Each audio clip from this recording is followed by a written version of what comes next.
శ్రీకాళహస్తీశ్వరుని దర్శనార్థం వచ్చే భక్తులకు సంతృప్తికర దర్శనం కల్పించడం ప్రధాన లక్ష్యమని దేవాదాయ శాఖ ప్రిన్సిపల్ కార్యదర్శి హరి జవహర్ లాల్ సూచించారు. శ్రీకాళహస్తీశ్వరుని దర్శనార్థం ఇక్కడకు వచ్చిన ఆయనకు దక్షిణ గోపురం వద్ద ఈవో బాపిరెడ్డి స్వాగతం పలికారు. అనంతరం స్వామి అమ్మవార్లను దర్శించుకున్నారు. దర్శనానంతరం వేద ఆశీర్వాదం పూర్తయ్యాక ఆలయం తరపున జ్ఞాపికతో పాటు తీర్థ ప్రసాదాలు అందజేశారు.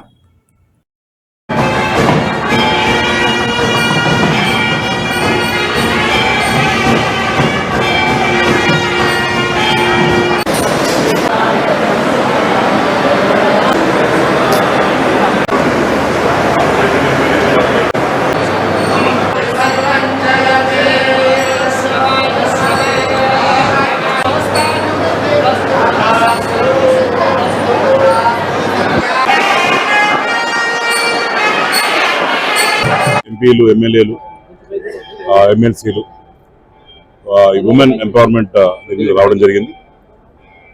రంగరంగ వైభవంగా ఈరోజు తిరుమల వెంకటేశ్వర స్వామి సన్నిధిలో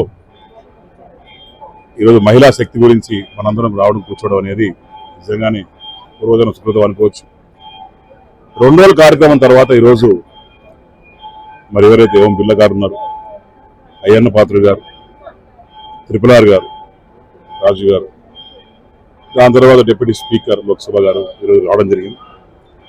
ఈరోజు చూస్తే అందరూ కూడా కాళహస్తికి వచ్చి ఈరోజు దర్శనం చేసుకునే పరిస్థితి ఉంది.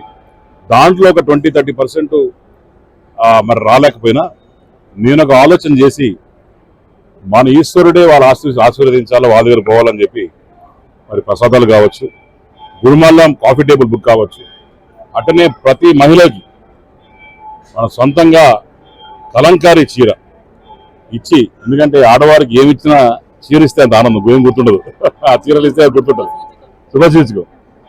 పైగా మన తెలుగుంటి మర్యాద ఇవ్వడం అనేది తెలుగుదనంలో మర్యాద. సో వీళ్ళందరూ మన దేవుడి సన్నిధికి వచ్చారు కాబట్టి